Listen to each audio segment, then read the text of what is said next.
계속해서 이제 여호수아서의 말씀을 함께 나누고 있는데요. 특별히 기브온이라는 이 족속, 이 기브온 성에 대해서 여호수아서에서 9장, 10장 이렇게 두 장이나 다루고 있어요. 그래서 제가 이렇게 그 동안은 아마 제가 이 부분에 대해서 그렇게 크게 중요하게 생각지를 않았는데 가만히 계속해서 들여다보고 설교 준비하는 동안 이 사건이 참 중요한 사건이었구나라는 것을 다시 한번 깨닫게 됐습니다.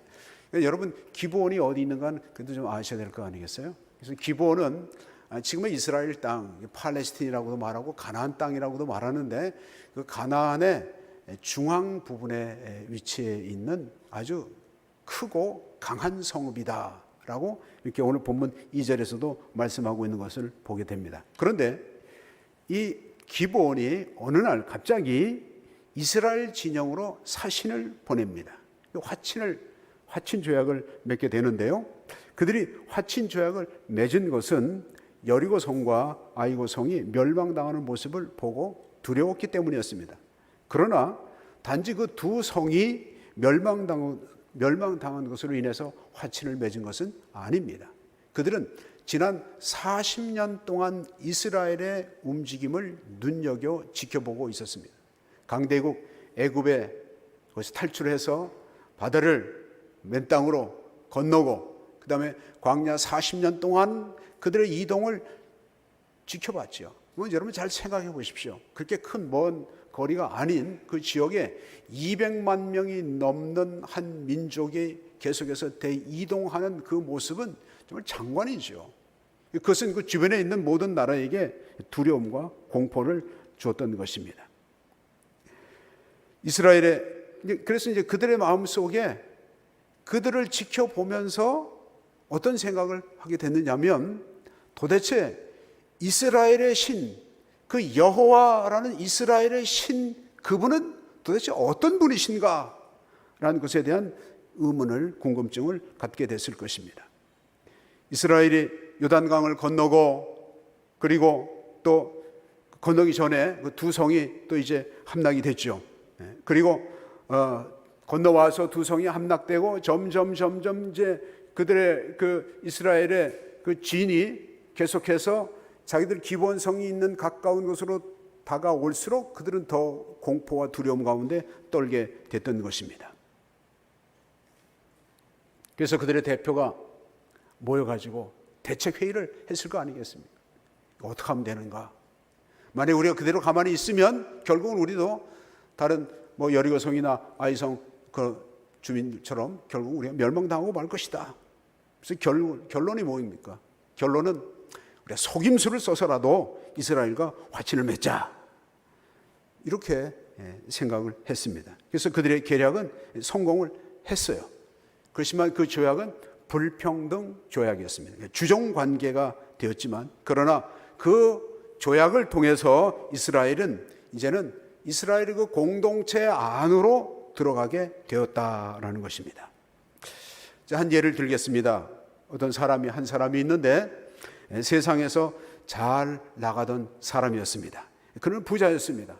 정말 술도 잘 마시고 잘 놀고 잘 먹고 이런 사람이었는데 어느 날 갑자기 교회에 나가기로 선언을 했습니다. 친구들과 주변에 있는 사람들이 깜짝 놀랐습니다.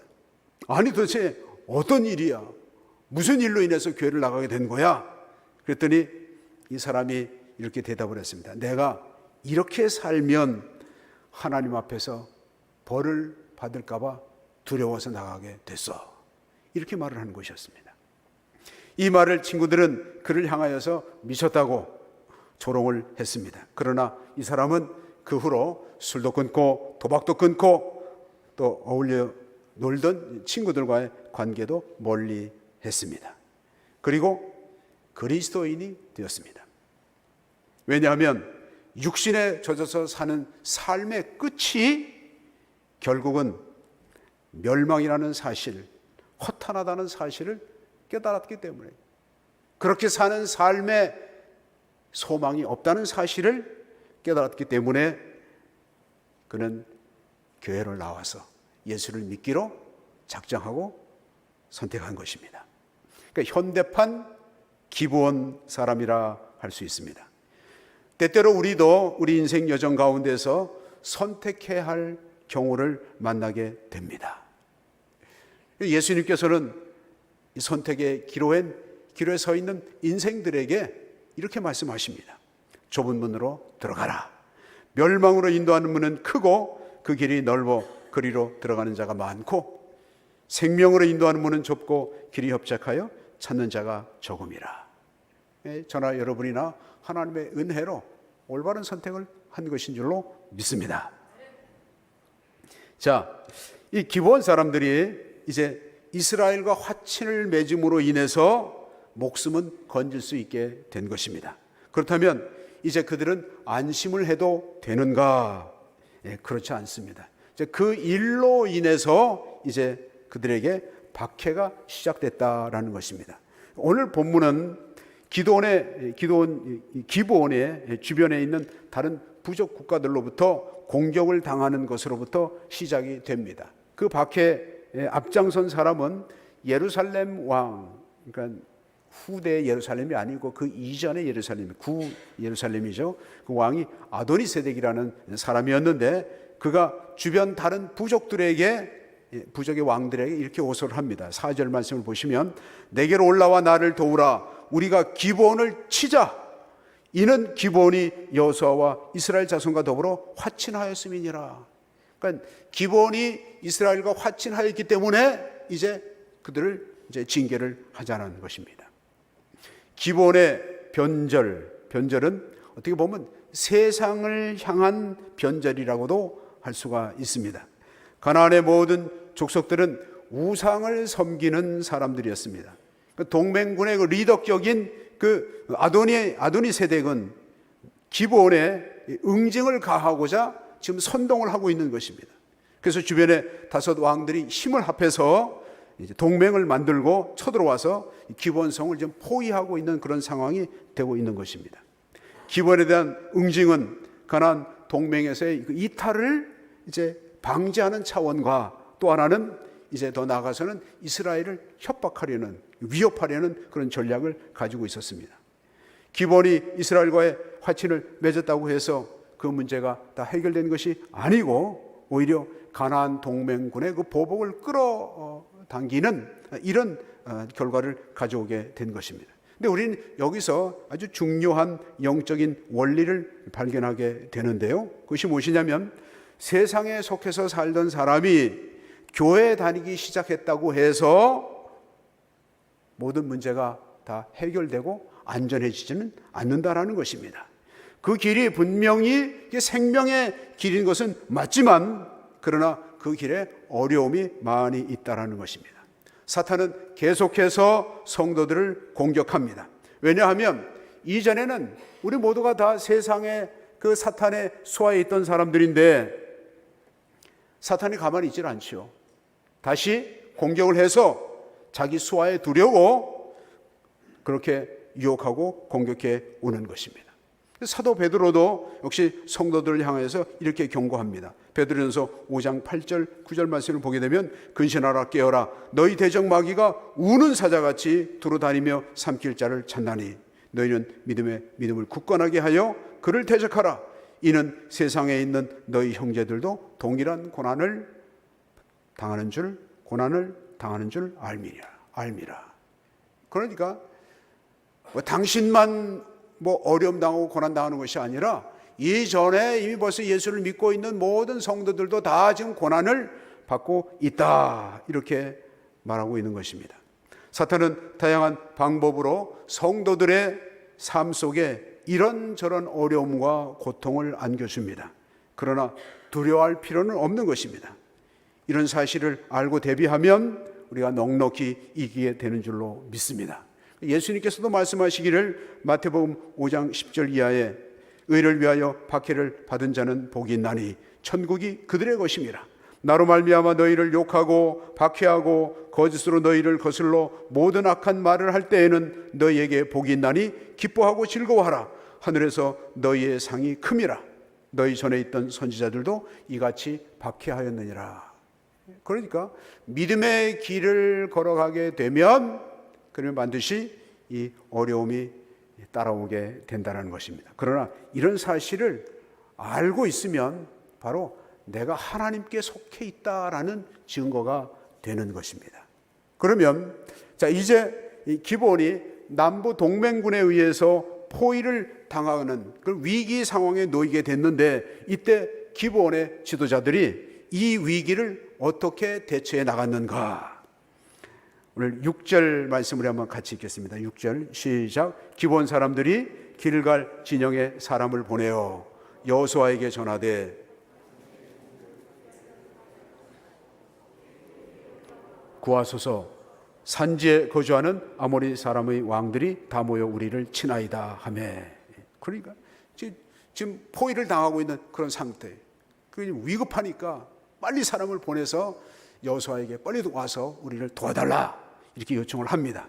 그런데 이 소식을 들은 여호수아가 어떻게 대응을 했습니까? 여호수아는 즉시 군사를 소집해서 밤새도록 달려가서 동맹군을 격퇴하고 기브온을 구출하게 됩니다. 그런데 여기 우리 한 가지 의문이 생깁니다. 여호수아는 왜 그렇게 그 기브온을 구조하기 위해서 달려갔는가? 정말 기브온이 그렇게 중요한 존재인가? 정말 급하게 구조할 만한 그런 가치가 있는 사람들인가? 전혀 그렇지는 않습니다. 창세기 14장에 보게 되면 아브라함의 조카 롯이 그돌라오멜 왕의 그 연합군에 의해서 포로로 이제 붙잡혀가는 사건이 있었습니다. 이 소식을 들은 아브라함이 가만히 있을 수 없었습니다. 그래서 자기가 기르고 있었던 그 318명의 그 용사들을 이끌고 쭉 해서 쫓아가 가지고 자기 조카 롯을 구해오는 것을 보게 됩니다. 그런데 여기에는 당연한 타당한 이유가 있습니다. 왜 그렇습니까? 그건 자신의 유일한 혈육이거든요. 그리고 하나님의 부르심을 받을 때 고향에서 떠나서 같이 가나안 땅으로 함께 동행한 유일한 동행자 또 동역자였던 것입니다. 그러나 기브온은 어떤 사람들입니까? 기브온은 이 사람들은 이거는 하나님의 저주 아래에 있던 사람들 아닙니까? 우상 숭배자들 아닙니까? 여리고 사람이나 아니면 아이성 사람들처럼 이 사람들은 다 멸망당할 그런 사람들이었습니다. 더군다나 속임수를 통해 가지고 화친 죄악을 맺은 사람들이에요. 그 사람들 때문에 이스라엘 진영 안에 지도자들을 원망하는 이런 일들까지 생겨났어요. 그러니까 기브온 그러면은 이스라엘 백성들에게는 기분 좋은 사람들이 아니에요. 저 인간들 좀 혼 좀 나야 된다, 우리를 속였다고 뭐 이런 사람들이었는데, 어떻게 여호수아가 그 구조 요청을 받는 즉시 밤중에 달려가 가지고 그들을 격퇴하고 그들을 구했느냐 말이죠. 무슨 연유로 이렇게까지 정말 최선을 다해서 그들을 구원해낼 수 있었느냐? 그 이유가 무엇인가? 다시 9장으로 돌아가 보면 9장 19절 이하에 보게 되면 우리가 이스라엘 하나님 여호와로 그들에게 맹세하였은즉 이제 그들을 건드리지 못하리라. 우리가 그들에게 맹세한 맹약으로 말미암아 진노가 우리에게 임할까 하노니 이렇게 행하여 그들을 살리리라 하고, 그렇게 그들을 구하기 위해서 쫓아가고 그들의 대적을 격퇴시킨 이유는 다른 것이 아니라 여호와의 이름 때문에, 여호와의 이름으로 그들과 죄악을 맺었고 그들이 이제는 우리 공동체 안으로 들어왔기 때문에 그들을 구해야 한다는 것입니다. 만약에 구하지 않는다면 하나님의 진노가 자신들에게 임할 것을 두려워했기 때문에 이렇게 열심히 정말 사명감을 가지고 달려갔던 거죠. 그것을 보면 저는 그렇게 봅니다. 제가 성경을 볼 때 창세 이후로 이스라엘 백성들의 그 신앙이 가장 좋았던 때가 바로 이 정복 전쟁할 이때가 아니었는가. 여호와의 이름으로 맹세를 했다고 해서 그들이 그 지키는 것을 보게 되면, 야, 이때야말로 정말 여호와의 이름을 높이는 정말 그런 믿음의 중심이 있었던 시기였구나라는 생각을 하게 됩니다. 여기에는 또 하나의 중요한 구원의 원리가 담겨 있습니다. 그것이 무엇인가? 그것은 바로 여호와의 이름이에요. 여호와의 이름. 여호와의 이름으로 구원받았습니다. 이것은 오늘날 우리에게도 똑같이 적용이 됩니다. 우리도 역시 여호와의 이름으로 구원을 받은 거지. 좀 더 구체적으로 얘기하면 예수 그리스도 이외에 구원받을 만한 다른 이름을 우리에게 주신 적이 없는 것입니다. 그런 입장에서는 마찬가지라는 거죠. 우리도 구원받기 전에는 그들과 똑같이 세상을 따라서 우상을 섬겼고 하나님의 진노 아래 있었던 것입니다. 에베소서의 2장 2절 이하의 말씀을 보게 되면 사도 바울이 에베소 교회 성도들에게 서서 보내는 서신 가운데 이런 말씀이 있습니다. 그때 너희는 그 가운데서 행하여 이 세상 풍조를 따르고 공중의 권세 잡은 자를 따랐으니 곧 지금 불순종의 아들들 가운데 역사하는 영이라. 전에는 우리도 다 그 가운데서 우리 육체의 욕심을 따라 지내며 육체와 마음에 원하는 것을 하여 다른 이들과 같이 본질상 진노의 자녀였더니. 그러니까 옛날에 기본 사람들이나 아니면 또 초기 교회 당시에 에베소 사람들이나 오늘날 이 시대를 살아가는 사람들, 하나님 없이 자기 주먹만 믿고 살아가는 모든 사람들은 다 하나님의 진노 아래 있다라는 거예요. 그러면 그들이 살 길은 무엇인가? 다른 것이 없습니다. 이 땅에서의 삶은 육신의 정욕을 따라서 사는 삶이 재미있고 즐겁고 편안하고 뭐 이런다 할지라도 그 끝이 소망이 없다는 사실을 속히 깨닫고 거기에서 벗어나는 것이죠. 기본은 그 사실을 알고 스스로가 이 문제를 해결하려고 애를 썼어요. 다행스럽게도 속임수를 써서라도 그들이 여호와의 이름으로 맹세한 것 때문에 구원을 받았습니다. 그러나 오늘날은 그렇지 않죠. 골로새서 1장 13절 14절 말씀에 보면 그가 누굽니까? 하나님께서 그가 우리를 흑암의 권세에서 건져내셨어요. 우리가 그 늪에 빠져서 그 깊은 물에 빠져서 허우적거리면서 살아나려고 애를 쓴다고 해서 되는 것이 아니라는 거예요. 하나님께서 구원의 손을 펼치신 것이죠. 예수 그리스도를 통해서 우리를 붙드시고 그 죄악 가운데서 건져내셨다는 거죠. 그가 우리를 흑암의 권세에서 건져내사 그의 사랑의 아들로 나라로 옮기셨으니 그 아들 안에서 우리가 속량 곧 죄사함을 얻었도다. 여러분, 기브온은 흑암의 권세에서 살았던 사람들이었습니다. 그러나 화친 조약을 통하여 하나님의 나라로 옮겨진 것입니다. 이제는 하나님의 보호 아래에 있게 되었다라는 것입니다. 그들이 위기에 빠졌을 때 그들을 향하신 하나님의 사랑이 참으로 놀랍습니다. 우박을 내리시고 태양을 멈추게 하시는 놀라운 이적을 통해서 그들을 보호하셨습니다. 이것은 기본 사람들뿐만 아니라 오늘날 이 시대를 살아가는 우리 모든 성도들에게도 똑같이 적용되는 하나님의 은혜인 줄로 믿습니다. 예수님께서도 이렇게 말씀하셨습니다. 요한복음 8장 28절 우리 한번 같이 읽을까요? 시작. 내가 그들에게 영생을 주노니 영원히 멸망하지 아니할 것이요 또 그들을 내 손에서 빼앗을 자가 없느니라. 아멘. 하나님께 속한 백성, 하나님의 자녀가 됐기 때문에 이제는 이 사실을 알게 되면 어떤 위험과 어려움이 있다 할지라도 두려워하지 아니하고 오히려 그 안에서 감사가 넘치게 될 줄로 믿습니다. 분명한 것은 하나님께서 하나님의 백성을 보호하신다라는 사실을 우리가 꼭 기억해야 될 줄로 믿습니다. 그 다음에 우리가 또 한 가지 생각해야 될 부분이 있는데 그것은 무엇이냐면 기브온을 구하는 그 과정 가운데 하나님께서 어떻게 개입하셨는가. 그래서 저는 오늘 말씀의 제목, 그 말씀을 제가 묵상하면서 하나님의 열심이 대단하시다. 그래서 제가 제목을 하나님의 열심이라고 이렇게 붙였습니다. 기브온의 그 도움 요청을 받았을 때 여호수아는 사명감을 가지고 달려가지요. 그때 하나님께서 여호수아에게 나타나셔서 뭐라고 말씀하시냐면 그들을 두려워하지 말라. 내가 그들을 내 손에 넘겨주었으니 그들 중에서 한 사람도 너를 당할 자가 없으리라. 이렇게 말씀을 하셔요. 기브온을 구출하고 아도니세덱의 연합군을 섬멸하는데 하나님의 도우시는 그 모습이 우리의 상상을 초월할 정도로 놀라운 방법으로 임하시는 것을 볼 수가 있습니다. 어떻게 개입을 했는가? 세 가지 정도로 요약을 할 수 있는데요. 첫 번째는 10절 말씀을 한번 같이 읽습니다. 시작. 여호와께서 그들을 이스라엘 앞에서 패하게 하심으로 여호수아가 그들을 기본에서 크게 살육하고 벳호론에 올라가는 베탈에서 추격하여 아세가와 막게다까지 이르니라. 아멘. 자, 10절 말씀의 앞부분을 보게 되면 이스라엘 앞에서 여호와께서 그들을 이스라엘 앞에서 뭐하게 하셨다고요? 패하게 하셨다. 패하게 하셨다. 그러니까 하나님께서 이 대적들의 마음속에 두려워하는 마음을 주신 거예요.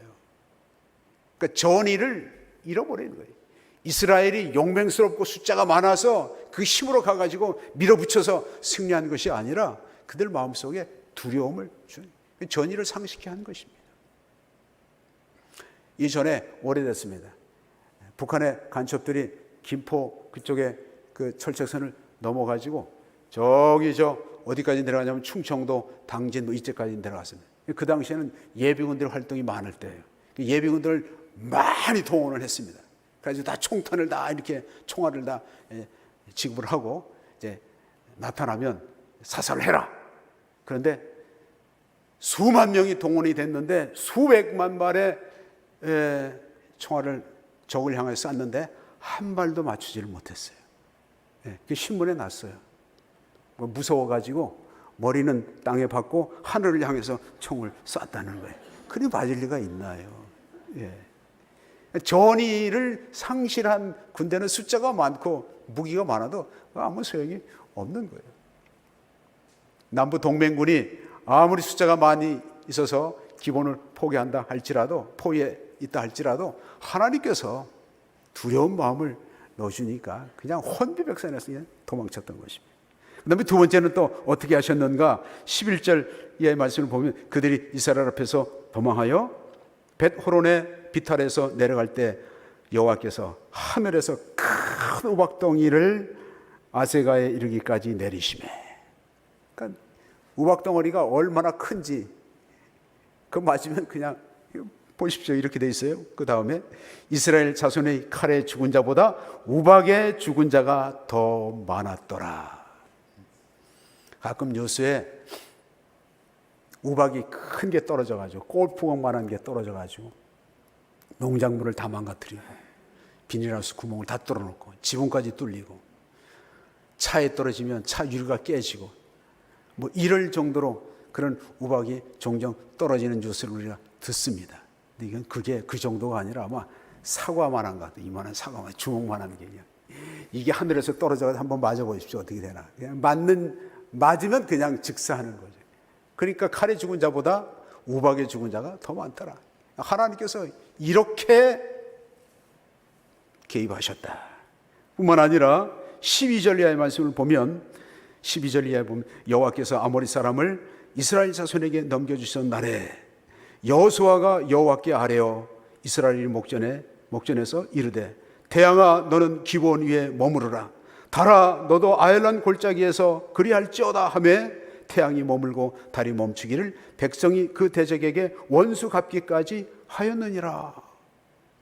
그러니까 이제는 시간이 없는 거예요.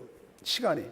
해가 지게 되면 어두워져서 이 전투를 계속 할 수 없기 때문에 여호수아가 급한 마음에 하나님을 향하여서 하나님 이 해를 멈춰 주옵소서.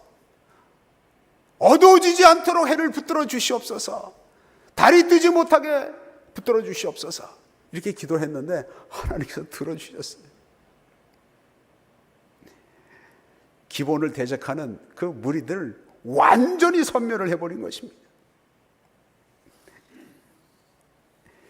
이 같은 놀라운 기적을 베푸신 이유가 무엇이겠습니까? 물론 기본을 구원하는 그 과정 가운데 있는 것이지만 있었던 일들이지만 그러나 이것은 전쟁은 여호와께 속했다라는 사실을 깨닫게 하시는 거예요. 이 정복 전쟁을 너희들이 하는 것이 아니라 내가 앞장서서 너희에게 승리를 주겠다. 여호와의 전쟁. 이라는 사실을 그들로 하여금 깨닫게 한 것입니다. 우리는 이 전쟁을 통해서 확인할 수 있습니다. 그것이 무엇입니까? 그것은 기본을 권하기 위한 하나님의 열심, 기본 사람들 입장에서 보면 하나님의 열심이에요. 그리고 이스라엘 백성들 입장에서 보게 되면 하나님께서 우리를 이렇게 도우시는구나, 우리가 앞으로 이 가나안 정복 전쟁을 우리가 힘있게 수행할 수 있을 것이다 라는 자신감을 얻게 한 것 아니겠습니까? 물론 이 기본 사람들 입장에서 보게 되면 자신들이 위급할 때 사람을 보내가지고 그리고 여호수아가 달려오고 이스라엘 백성들이 군사들이 달려오고 하는 것, 그건 너무너무 감사한 일이죠. 그러나 더 중요한 것은 이스라엘의 신, 이스라엘의 하나님 여호와, 그분이 어떤 분이라는 것을 아주 몸으로 체험한 거 아니겠습니까? 우리를 도우시는 분. 기본 뭐 잘난 게 있습니까? 진멸되어져야 할 티끌과 같은 그런 존재임에도 불구하고 속임수를 써서라도 이스라엘과 화친을 맺고 그래서 이스라엘 공동체 안으로 들어왔더니 하나님께서 그들을 보호하실 뿐만 아니라 이렇게 큰 사랑으로 이런 열심으로 자기들을 보호해주고 지켜주었다는 사실에 대해서 얼마나 감격했겠습니까? 그래서 기본 사람들은 그 이후에 여호와 하나님을 배신하지 않아요. 이스라엘 백성들은 그 후에 여호와 하나님을 배신하고 우상을 섬기지만 기본 사람들은 배신하지 않고 이스라엘 백성들이 쫓겨갈 때 바벨론의 포로로까지 끌려가요. 그리고 다시 돌아와서 성전을 건축할 때 자신들이 힘 닿는 대로 성벽을 건축하는 일에 힘써 동참하는 모습을 보게 됩니다. 왜 그렇습니까? 자기를 사랑하시는 하나님의 그 크고도 놀라운 그런 사랑을 몸으로 체험했기 때문인 줄로 믿습니다. 여기는 정말 중요한 교훈이 담겨 있습니다. 속임수로 구원받은 기본 족속에게 베푸신 하나님의 사랑이 이와 같을진데, 그렇다면 우리는 어떠냐는 것이죠. 오늘날 이 시대를 살아가는 우리는 어떤가? 우리는 하나님의 아들 독생자를 이 땅에 보내주셨고 우리 죄를 대신해서 십자가에서 피 흘리게 하시고 그 피로 우리의 죄를 씻어주시고 부활하심으로 우리에게 영원한 생명을 주셨습니다. 우리를 향하신 하나님의 크고도 놀라운 사랑을 우리가 깨달을 때 어떻게 고백할 수 있습니까? 사도 바울은 이렇게 선포를 합니다. 로마서 8장 32절 우리 한번 같이 읽습니다. 시작. 자기 아들을 아끼지 아니하시고 우리 모든 사람을 위하여 내어주신 이가 어찌 그 아들과 함께 모든 것을 우리에게 주시지 아니하겠느냐. 아멘. 비록 우리가 이 땅에 살아가면서 우리가 예수 그리스도를 믿음으로 우리가 믿음을 가지고 있는 그것으로 인해서 사람들에게 미움의 대상이 될 수도 있습니다. 때로는 박해를 받을 수도 있고 손해를 볼 수도 있습니다. 그러나 우리를 향하신 하나님의 그 열심과 그 사랑을 깨닫게 되면 우리는 그런 상황 가운데서도 넉넉히 이기게 될 줄로 믿습니다. 오늘 말씀은 이제 마무리하겠습니다. SOS 뭐죠? SOS는 위급한 상황에서 도움을 요청하는 신호예요. 그러니까 세계 공통의 긴급 조난 구조 신호입니다. 특별히 항해하는 선박이 위급한 상황을 맞았을 때 통신 무선사들은 SOS를 치죠. 빨리 와서 도와달라. SOS 빨리 도와달라.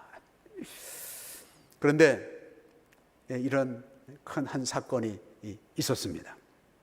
대표적인 이 구조 요청 사건이 있었는데 1912년 4월 10일 날 영국을 떠나서 뉴욕으로 향하던 당시 세계 최대의 호화 여객선 타이타닉호였습니다.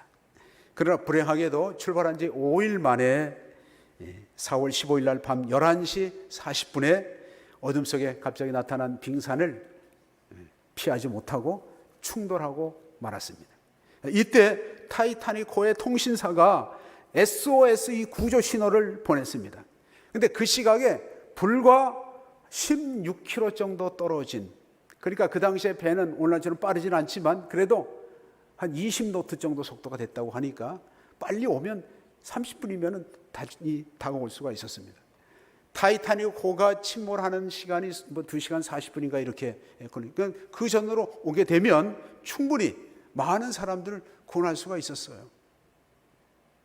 그런데 안타깝게도 그 화물선이 캘리포니아 호라는 화물선인데 그 11시가 넘은 시간이니까 무선기를 끄고 주무셨어요. 그걸 듣지를 못한 거예요. 또한 저기 SOS 수신을 했는데 너무 멀어서 와보니까 벌써 이미 완전히 상황이 끝난 지 1시간 반 뒤에 도착했다라는 것입니다. 그 당시에 타이타닉호에는 2224명의 선원과 승객들이 타고 있었는데 그 중에서 구명정으로 거기에 타서 이제 구조된 사람이 710명, 그리고 나머지 1514명은 그냥 물에 빠져 죽고 말았습니다. 만약에 가까이 있었던 그 선박의 무선사가 무전기를 끄지 않고 자지만 않았더라도 더 많은 사람을 살려낼 수 있었을 것입니다. 그 사건을 계기로 인해서 밤에 무전기를 끄지 않도록 하는 국제협약이 그때로부터 그 사건을 통해서 이루어졌다고 합니다. 하나님께서는 우리의 부르짖음을 듣지 못하는 분이 아니십니다. 그분은 졸지도 아니하시고 주무시지도 않습니다. 우리의 부르짖음에 듣지 못하실 정도로 멀리 계시는 분도 아닙니다. 우리가 보내는 SOS 신호에 늘 귀를 기울이시는 분이신 줄로 믿습니다. 우리가 구원받아서 이 험한 세상에 살아가는 동안 이렇게 긴급한 도움이 필요할 때가 있습니다. 그럴 때 우리는 어떻게 해야 됩니까? 우리의 진정한 도움이시며 우리를 사랑하시는 그분 앞에 세상의 분주함을 멈추고 하나님을 바라봐야 될 줄로 믿습니다. 우리가 다시 급한 일 생겼다고 세상으로 돌아갈 수 있는 건 할 수는 없잖아요. 또 힘 있는 사람 또 찾아다닐 수도 없잖아요. 시편 기자가 이렇게 말을 합니다. 시편 146편 3절 이하에 귀인들을 의지하지 말며 도울 힘이 없는 인생도 의지하지 말지니 그의 호흡이 끊어지면 흙으로 돌아가서 그날에 그의 생각이 소멸하리로다. 야곱의 하나님을 자기의 도움으로 삼으며 여호와 자기 하나님에게 자기의 소망을 두는 자는 복이 있도다. 아멘. 우리를 구원하신 자, 기브온도 구원하시는데 그의 아들 예수 그리스도의 피로 사신 우리, 그래서 우리는 하나님을 향해서 뭐라고 부릅니까?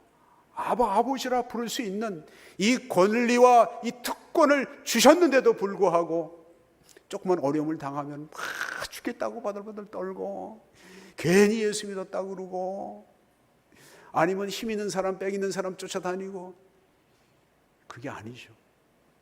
우리의 진정한 구원, 우리의 피난처가 되시고 우리의 구원자가 되시고 우리의 소망이 되시는 우리 하나님께 나아갈 때 하나님은 우리를 붙드시고 보호하시고 우리 소망 가운데 인도해 주실 줄로 믿습니다. 하나님의 열심, 그 열심이 늘 저와 여러분 가운데 임하신다는 사실을 깨닫고 더욱더 하나님께로 가까이 나아가는 저와 여러분의 삶이 되시기를 주님의 이름으로 축원합니다. 기도드리겠습니다. 하나님 아버지, 죄악된 세상 가운데서 우리를 건져내시고 영원한 하나님의 나라, 아들의 나라, 평안과 기쁨과 소망에 있는 그 나라로 저희들 옮겨주신 것 감사합니다.